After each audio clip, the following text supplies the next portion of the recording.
Ms. Ahmed, welcome. You may proceed. May it please the court, Nora Ahmed for appellants. As to Mr. Stevenson's death, I want to focus on the final 17 shots fired by Broussard, Montgomery, and Budd. Viewing the facts in the light most favorable to appellants, what we have before these shots are fired is the following. Mr. Stevenson is wounded. He's been shot in either the neck or the head.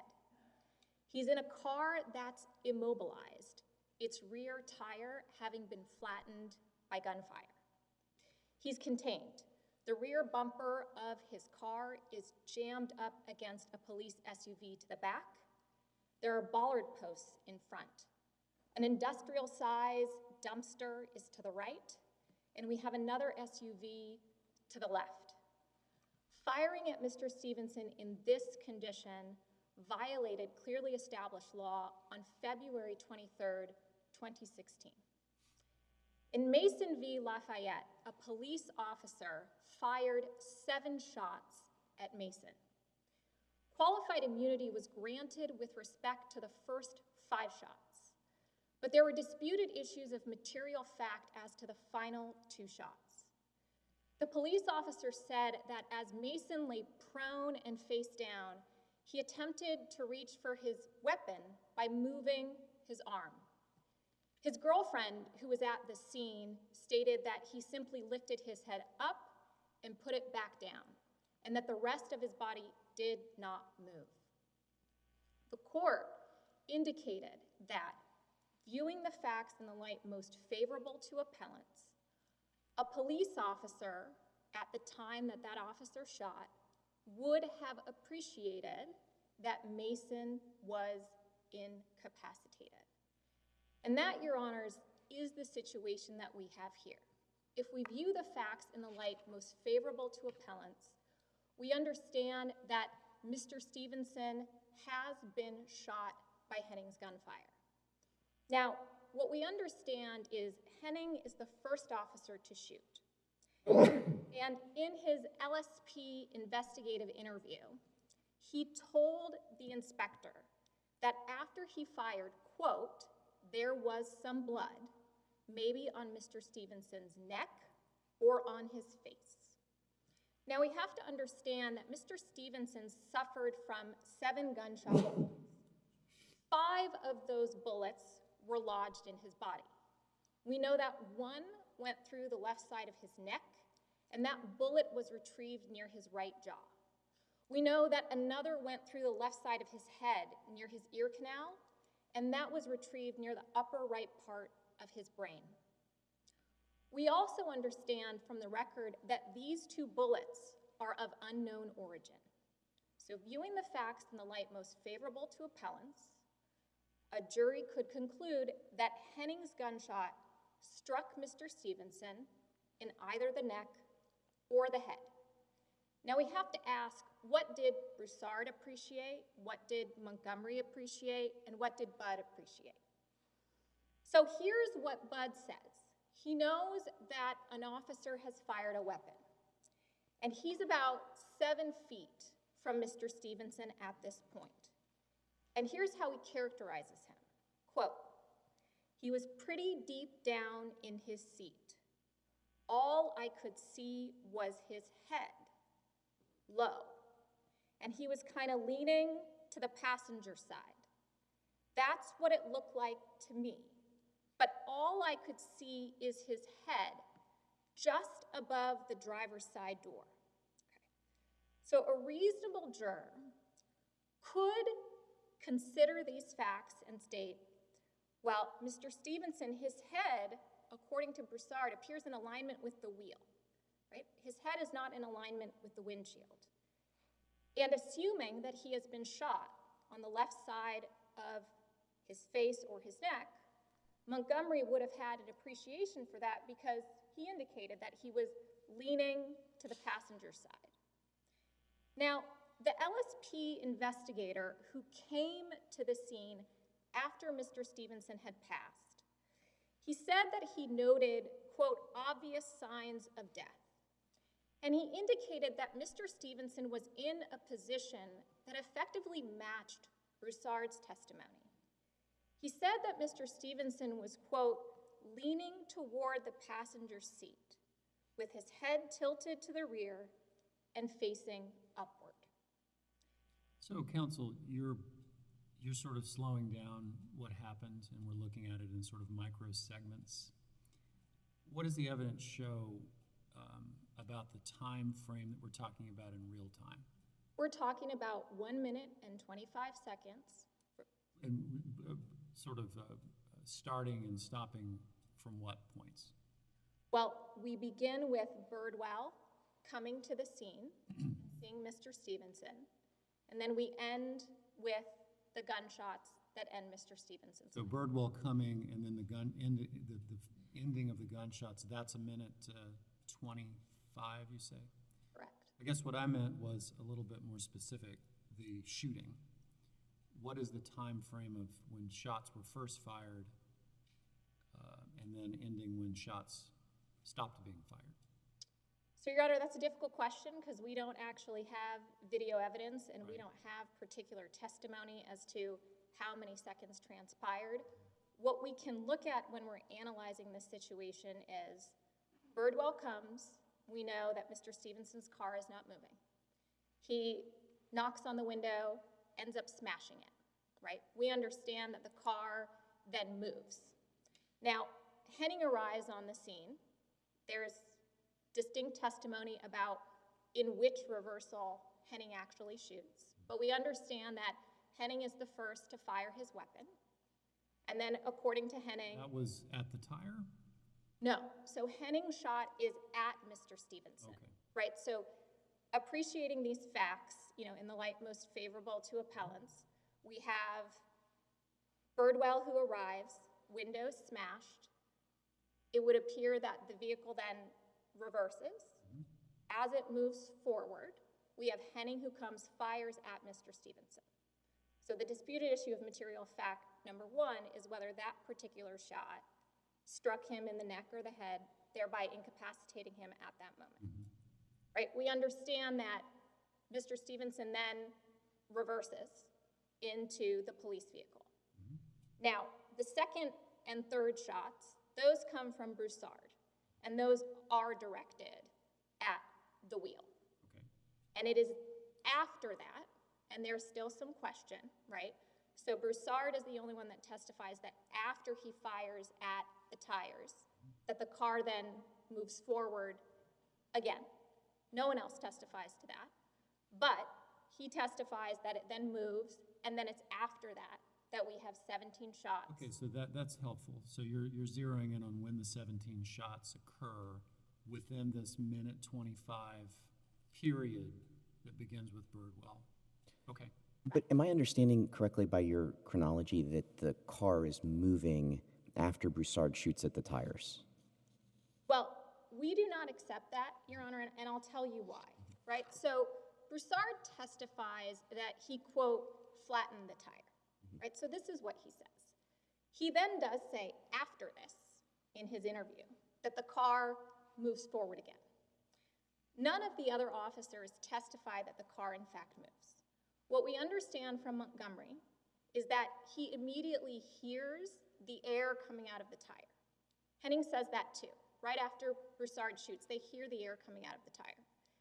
And we understand that before Montgomery shoots, right, as part of the final 17 shots, he testified to the condition of the car. He said the car was, quote, having trouble because it had hit the police vehicle so many times and the back tire was shot. So I would say that there is a dispute as to whether, in fact, we know that the car moved forward again after Broussard shot at the tires. Let me ask it this way. So obviously, you need some evidence, right, to create a material dispute of fact.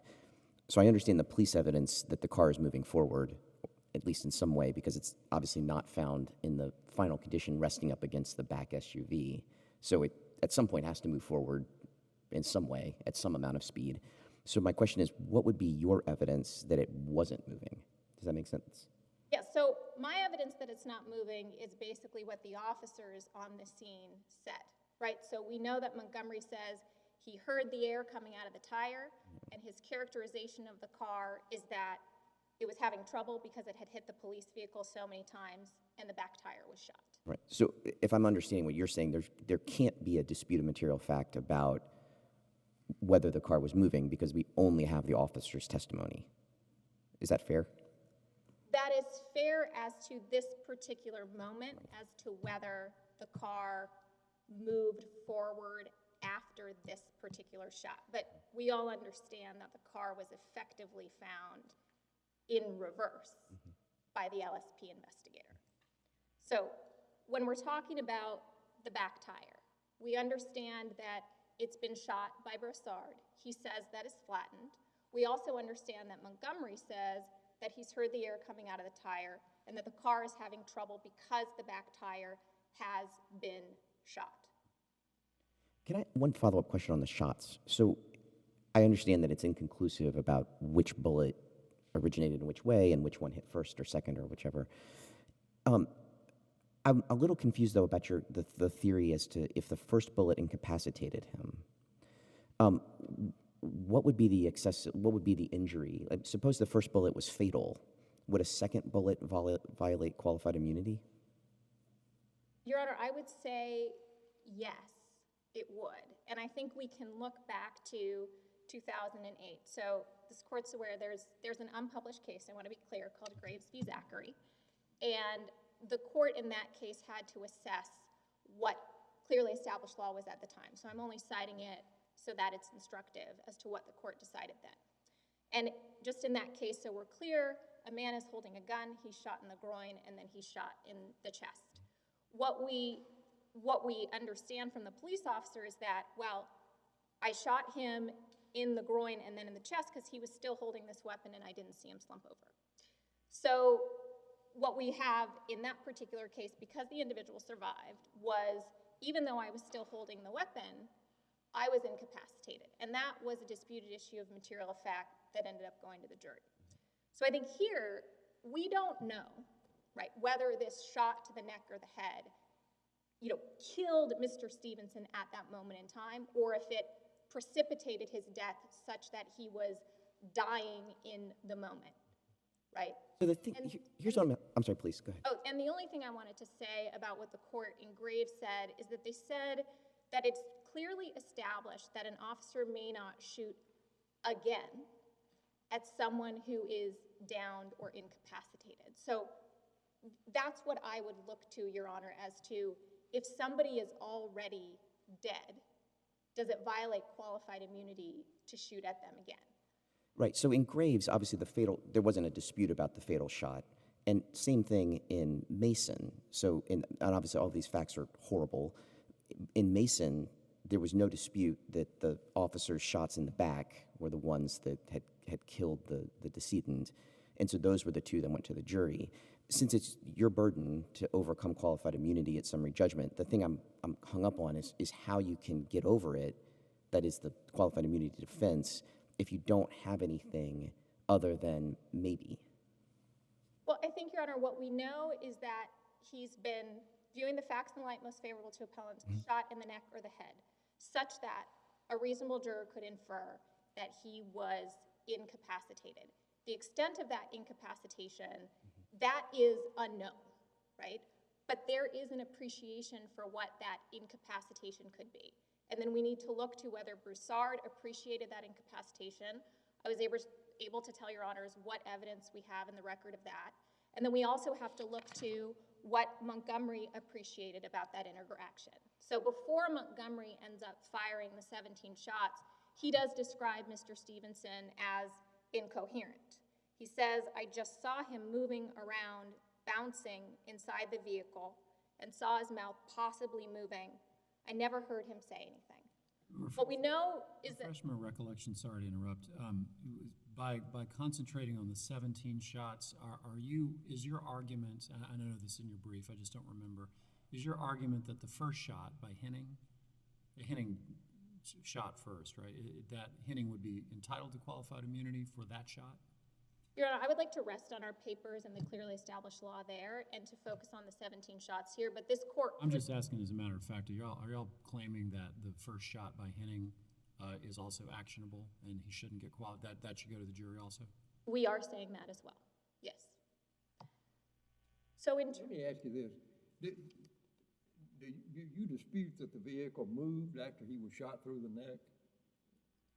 we do not dispute that it moved, but I think it's important to understand that someone does not instantaneously die once they're shot in the neck. And as Judge Duncan noted, we're talking about a series of events that happened relatively quickly. So it is possible that Mr. Stevenson and a juror could find did in fact move the car in reverse after he had been shot. It was revved up and moving pretty fast.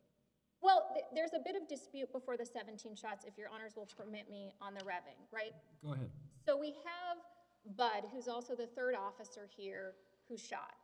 And it's important for us to understand that he's the one who testifies that the car moves forward, and that is the reason that he actually ends up firing. But that fact is disputed in the record. And Bud is the one, your honor, who effectively could not confirm that the engine was revving, right? So he was asked that by the LSP investigator, and he couldn't confirm the engine was revving. What we have in contrast to that is Masters, who did not shoot, who said that he knew that the vehicle was not moving forward because he knew it was in reverse, because he saw this front wheel drive, the tires, spinning backwards. We know the LSP investigator finds the car in reverse, and we also understand that Bud, who's shooting, is shooting from the exact same vantage point as Birdwell, right? He, in fact, sort of moves him out of the way. Birdwell also has his gun drawn at this moment in time, but he does not shoot from this exact same vantage point because he did not perceive his life to be in danger at that time. Thank you, counsel. You'll have some time for rebuttal. Okay, thank you, Your Honors. Ms. Johnston?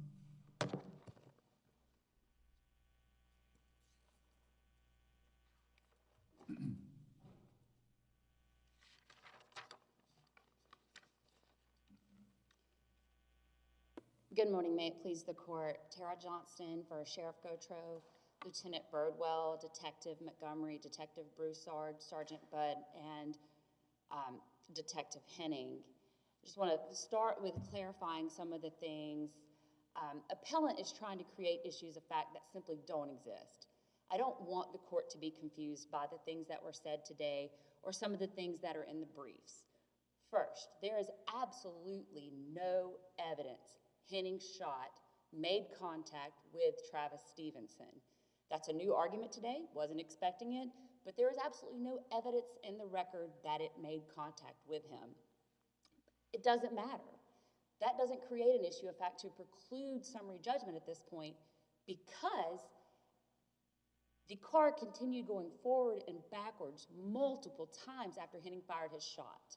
So the threat had not ended. The threat was still there. This court had a ruling in April of this year, and using that to analyze whether or not the subject was incapacitated when the next round of shots were fired. In this case, there were 21 shots. It started with Henning firing one the first time that the car proceeded forward. Lieutenant Birdwell was directly in front of the car. He testified that he was directly in front of the car. Detective Henning testified that Birdwell was in front of the car. Lieutenant Birdwell actually testified that he, in that little space that he was in, had to jump into that parked SUV to avoid being hit by the vehicle Travis Stevenson was driving. Fortunately, he got out of harm's way and was able to prevent that contact. But the car continued going forward and backwards at a high rate of speed. Now, Lieutenant Birdwell was focused. His job that day, he said, he testified several times, we put ourselves in danger every day when we do our jobs. We have a duty. And my job that day was to take that guy into custody. He was the suspect of a felony domestic violence charge. And he had to take him into custody. Can't let him get out and hurt somebody else. So he's focused on getting him out of the car. He thinks, oh, he's ran into the wall. I can get him out now. Then he reverses. Okay, I'm gonna go get him now. It never stopped him. The second round of shots were the three that Detective Broussard fired towards the tires when he arrived, attempting to disable the vehicle. What appellants have said is that the tire flattened and the car was no longer able to move. There's no evidence of that. In fact, Detective Montgomery and Detective Broussard both said the car was able to move forward and backwards after that. So that attempt to disable the vehicle was unsuccessful. The car was still able to move. The threat had not ended. And then the next round of shots were the remaining 17 shots fired by the 3 deputies that ultimately ended the threat. You can't break those down. They were fired simultaneously by 3 different deputies, and they ceased shooting when the threat had ended. I guess that was I probably phrased it poorly. My question about the time frame, and Ms. Ahmed helpfully said the entire time frame was 1:25. But that's generous. Okay. Let's assume that for purposes of argument. That's the entirety. The shooting, things happened, right? There was an approach to the car. There was a window being broken. There was one shot. There were shots to the tire. There was the car moving back and forth. And then at some point, the 17 shots. And that what I was wondering about was, what you said, they're simultaneous. And I'm just wondering, what's the time frame? Is it 5 seconds? Is it 10 seconds? Is it maybe the evidence doesn't conclusively show, but we ought to be able to get an idea. Again, it's kind of hard to know the exact seconds, right? But you can tell from the dispatch recordings, which were within attachment 15, that the court has in evidence that when they radioed to dispatch and said, he's rammed one of our units. At this point, he's just reversed into Birdwell's Tahoe, quite violently enough that the airbags were deployed and it pushed that Tahoe 3.4 feet into another parked car. But from that point to the time they said send to CMS, suspects down, is 37 seconds. Breaking it down even further, from the time that Henning radioed to dispatch that shots were fired when he fired his shot, it was only 18 seconds from that shot to the 3rd round of shots. So the threat's continuing, but it's happening really quickly. When you read the statements or listen to the statements, when it's broken down with 6 different deputies, the perspective of 6 different deputies who arrived at different times and were standing in different locations, or if you break down the deposition testimony, it seems like an extremely long time, but in reality, from the time that the situation escalated till the time the suspect was down is 37 seconds. It's really quick.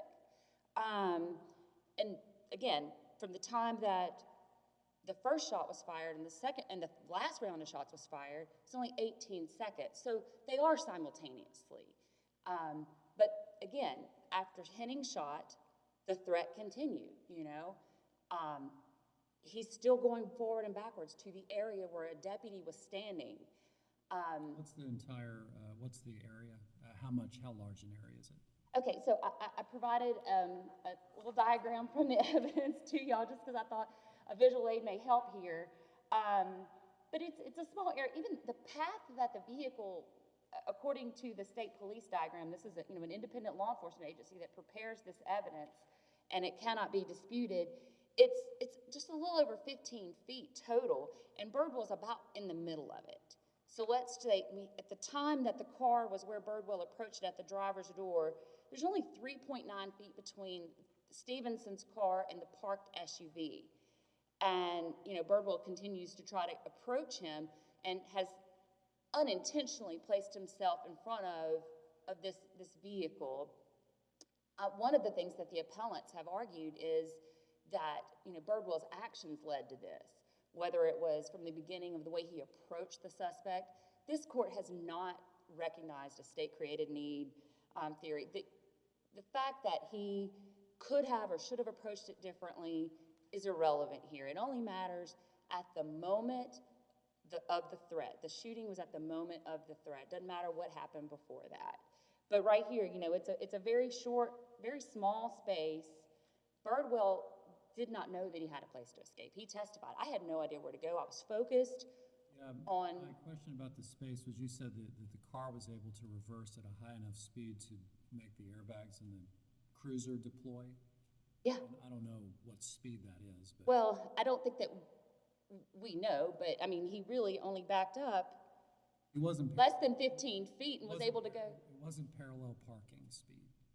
Correct. He was definitely, I mean, and the testimony is that when he went forward, he went at, Broussard and Montgomery both stated that when he went forward and hit that pole in front of the staircase of the building, it like actually rode up the pole a little bit. So he hit it going forward at a significant pace. Sergeant Budd stated to the state police that, you know, he only saw the vehicle go forward once and back once.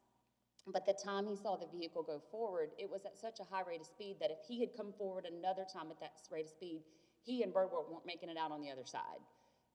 He believed he would be killed if that vehicle was able to come forward. And going back to whether or not at the time those shots were fired by Budd and Broussard and Montgomery at Stevenson,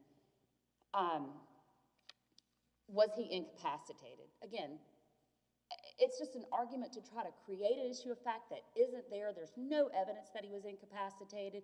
Any blood that might have been there could have been there prior to the officer's arrival. It could have been because Birdwell broke the window and maybe he got cut a little bit, but it had not stopped the threat. The threat was still there. The car was still moving, and at the time those shots were fired, the deputies all stated there's no evidence that Budd said he couldn't see his hand. He said that he saw his hand on the steering wheel. He's in control of the vehicle. He's in control of his deadly weapon. And they saw, Budd and Montgomery all saw him moving his right hand, whether he's, what was he doing? They couldn't say for sure. They assumed he was shifting. The engine's racing. Budd, Montgomery, Broussard, Masters, they all heard the engine racing. So it's safe to assume under all of these circumstances, you know, you have to consider the entirety of the circumstance. It's reasonable to believe that car's coming forward again. You see the hand moving as if he's shifting. You hear the engine racing. So he's not incapacitated at this point, and it's reasonable to think he's about to come forward. This court, in these types of cases with the deadly, with excessive force or deadly force used at a vehicle, has analyzed there's two central issues, two central factors to discuss, whether the time and the space. So you have the temporal and proximity. We're talking, Birdwell is at most 8 feet away from the front of the vehicle. 8 feet. He testified I'm in the left front of the vehicle. According to this diagram, based on all the officers' testimony and the evidence that the state police reviewed, he's at most 8 feet in front of this car. And we've already talked about the evidence and the testimony is how fast that car was accelerating forward, gunning it, you know, flooring it, doing the best. But one of the detectives said pegging out. Never heard that term before, but it apparently, you know, was an excessive rate of speed to him. He doesn't have the time or the space to move out of the way.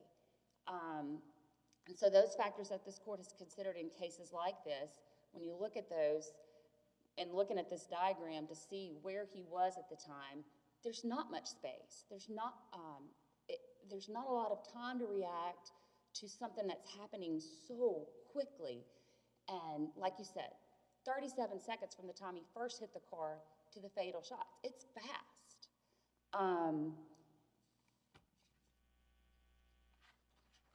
There never was any indication that Watson had a gun or any other kind of deadly weapon other than the car, right? There is no evidence of that. Lieutenant Birdwell testified that when he approached the vehicle, the windows were fogged up and he couldn't see in it. One of the other detectives, I believe it was Henning, said he saw a black object. Turned out it was the pepper spray he had used earlier in the evening on his girlfriend and her daughter. Black object could be anything.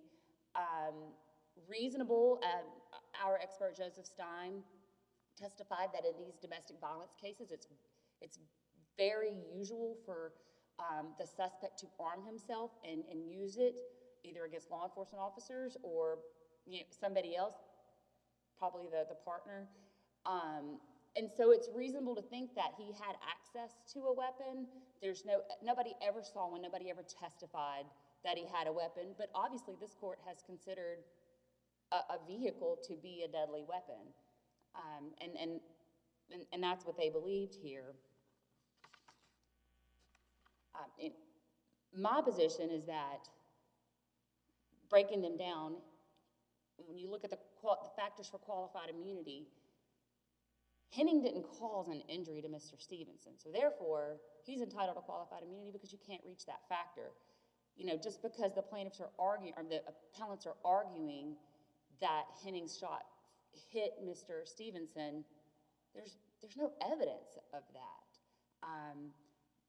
The state police did a very thorough investigation, as you can see from the amount of evidence that was attached to in this case. There's no evidence that Henning shot him.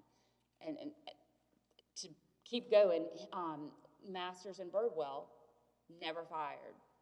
Not because they didn't think there was a risk, not because they didn't think that Birdwell himself was in danger. Masters testified he did think that Lieutenant Birdwell was about to be run over. He testified about to be run over, but he could not fire a shot because Montgomery was in his way. He would have. So when you talk about the reasonableness of the officers, you look at the perspective of the deputies on the scene. You have 6 deputies on the scene, all of whom thought Lieutenant Birdwell was in a perilous position to be run over by that accelerating vehicle. Only 4 shot, but all 6 of them thought he was in a position to be killed or receive serious bodily injury. The detective, multiple detectives, but the lead detective who investigated this case from an independent law enforcement agency also believed all the deputies acted reasonably on the scene. So taking this from the perspective of an officer, a reasonably prudent officer on the scene, if everybody that was at the scene and everybody that investigated it thought it was reasonable, it stands to reason that maybe it actually was reasonable. But again, this is a rapidly evolving situation with an unfortunate circumstance, except for the deputies. You know, a lot of times the deputies don't survive a case like this, and in this case they did. Appellants have not identified a controlling precedent rendering it beyond debate that any such reasonable officer would know in a split second that their actions violated the Fourth Amendment.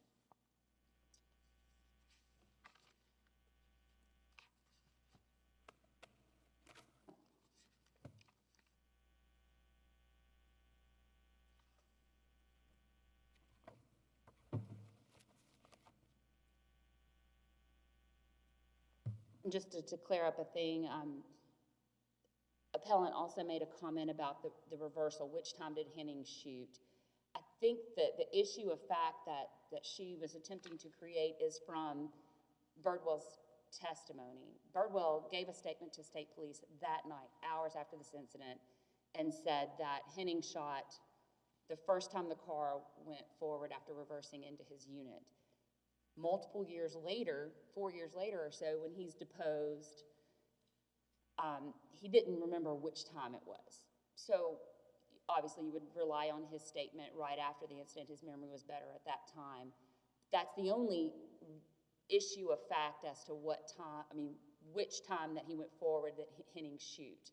There's, he said his statement would be more reliable on the night of the incident.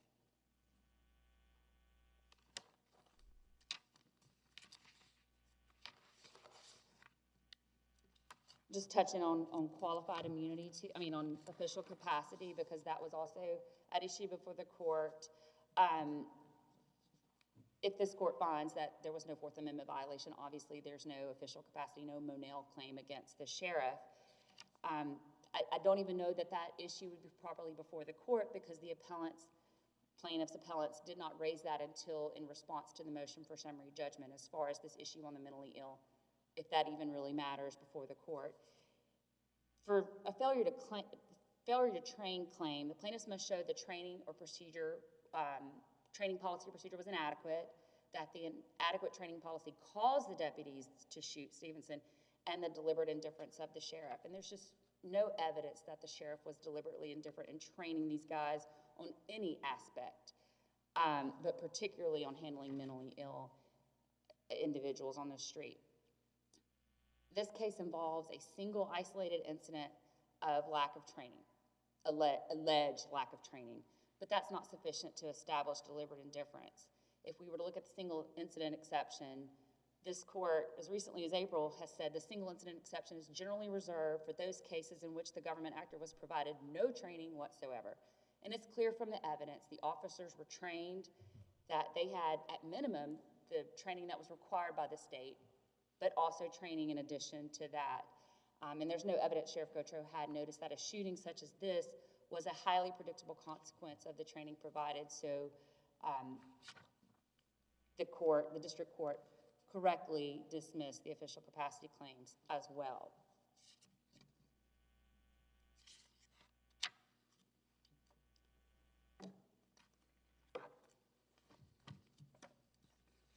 Just going, because I know that I didn't brief this case because it was an April case, and the appellants prepared a Rule 28 letter to the court citing the Rope v. Harville ruling on April 1st by this court, suggesting whether the reasonable officer would have known that a subject was incapacitated after the first shot, and contend the district court did not analyze the objective reasonableness of each shot fired. We've gone through those shots, you know, Henning shot, threat didn't stop. In this case, Broussard shot at the tires, threat didn't stop, the car continued going forward and backwards. And then the remainder of the shots were all three deputies firing simultaneously, each of whom stated that they fired until the threat ceased. And this court reasoned in Marlborough that, quote, it stands to reason that if police officers are justified in firing at a suspect in order to end a severe threat to public safety, the officers need not stop shooting until the threat has ended. The case would be different if the officers had initiated a second round of shots after the initial round had clearly incapacitated the suspect and ended any threat of continued flight, or if the suspect had clearly given himself up. And I think I've discussed this thoroughly, but in each round of the shots, the threat had not ceased until that last round, and they ceased firing at the time the threat ended. There are no genuine issues of material fact to merit the reversal of the district court's grant of summary judgment. The district court properly determined a reasonable jury could conclude deputies did not reasonably believe Stevenson posed an immediate threat to Lieutenant Birdwell, and therefore they are entitled to qualified immunity. We respectfully request this court affirm the district court's granting of motion for summary judgment. Thank you, counsel. Ms. Ahmed, rebuttal.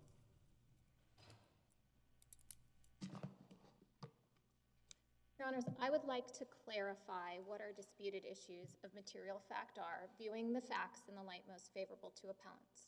So we would posit that it's a disputed issue of material fact as to whether Henning shot incapacitated Mr. Stevenson, such that the officers who ended up firing the 17 shots could have an appreciation for the condition he was in. Where would I look in the record to find evidence that creates a genuine dispute of fact on that? Yes, Your Honor. So for Henning's testimony as to the blood on Mr. Stevenson's neck and face, that would be at his video interview at the 11th hour and the 2nd minute and 29 seconds. As to the evidence of the 7 gunshots to his body and the 5 bullets lodged therein in the neck and the headshot, that's going to be Record on Appeal 626 through 627. That's the LSP report. As to Broussard's testimony as to his appreciation for Mr. Stevenson's condition, that would be at his LSP video interview at hour 15 and minute 44. And as to the LSP investigator's appreciation for the state that Mr. Stevenson was in when he found him, that's going to be at the LSP report, Record on Appeal 619. For Montgomery's appreciation of Mr. Stevenson's incoherence and the fact that he was inaudibly bouncing, that would be at video hour 12, minute 23. And counsel, where in your brief would I find your reliance on Graves and Mason for the distinction between the first 4 shots and the last 17? So, Your Honors, we did submit a 28J letter on Roque v. Harvell, understanding that that is not the law that we're relying on. But a panel of this court did rely on Mason and Graves in that opinion to provide an appreciation for what happened in that incident. So I'm looking at the brief, though, that you filed. Correct, you're right.